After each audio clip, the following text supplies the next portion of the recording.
I got a strange call last night. I think my life's in danger. 3 a.m.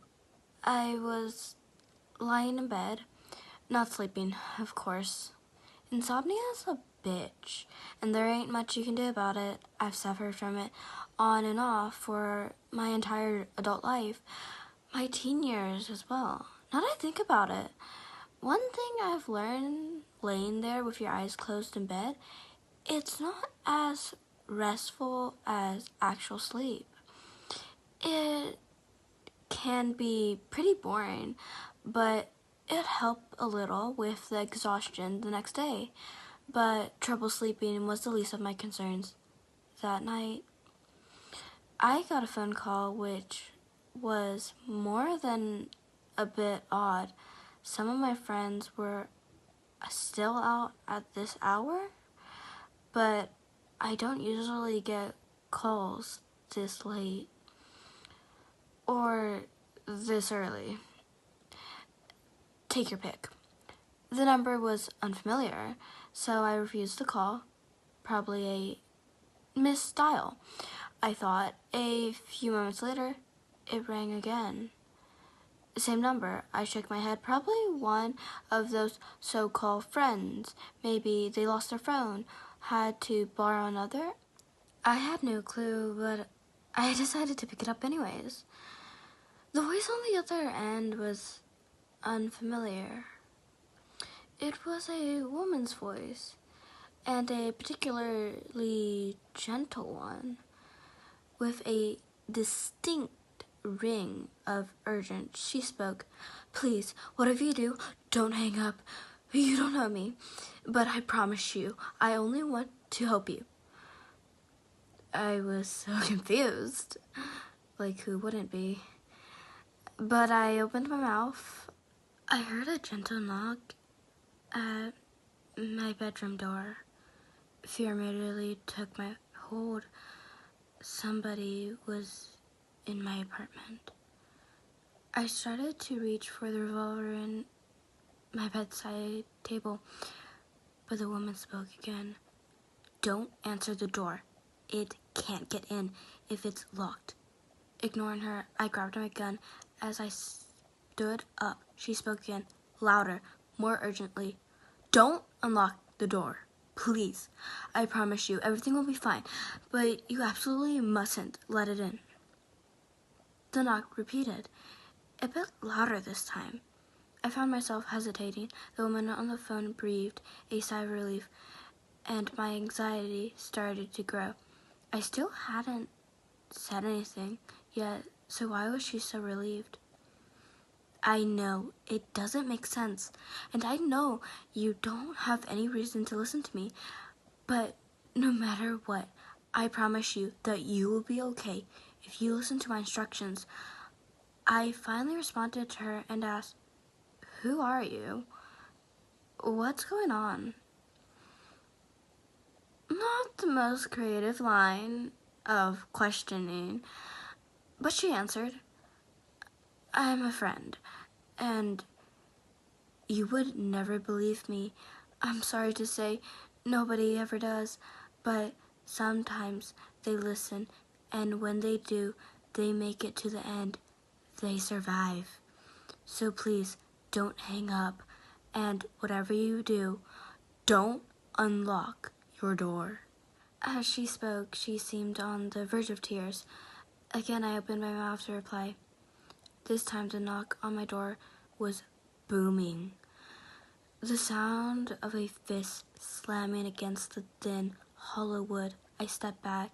I lifted my gun, aiming for the door. I was sweating heavily, my heart pounding in my chest.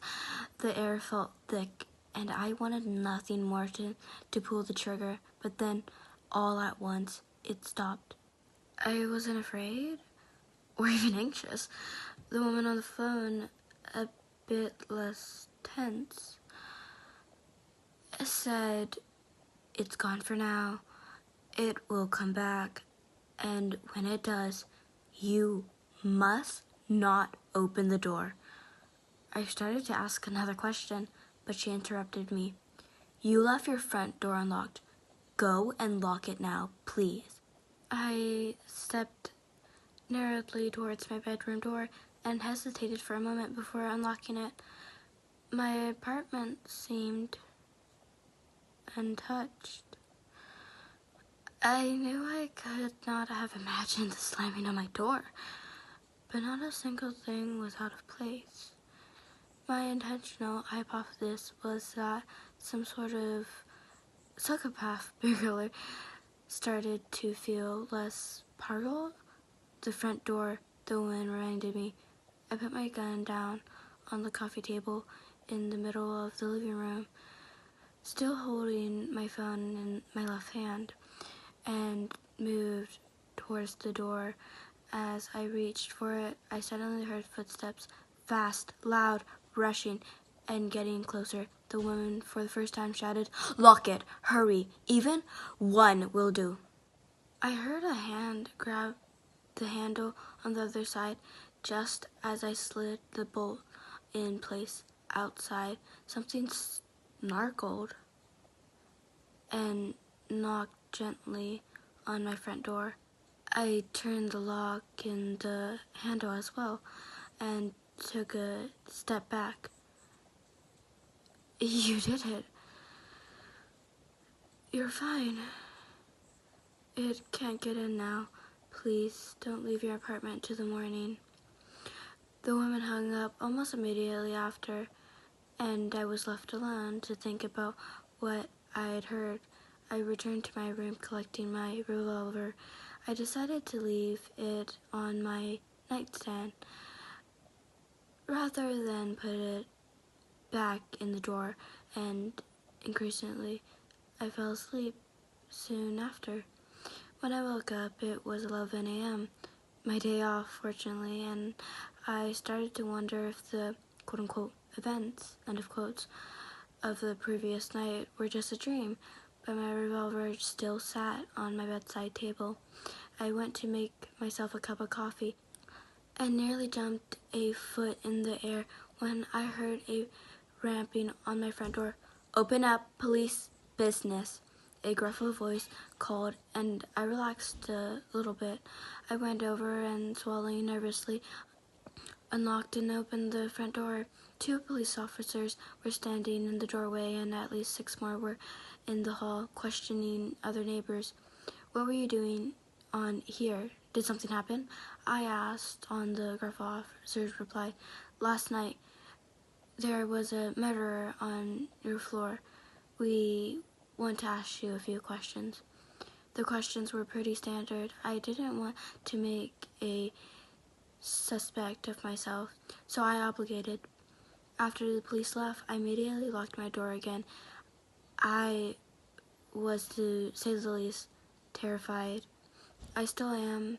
I don't know what that was last night, but I know if I hadn't listened to the woman on the phone, I would most likely be dead right now.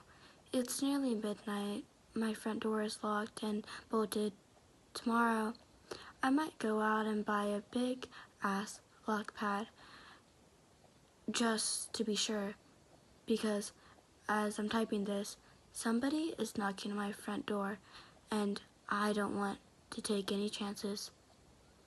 Anybody know what's going on?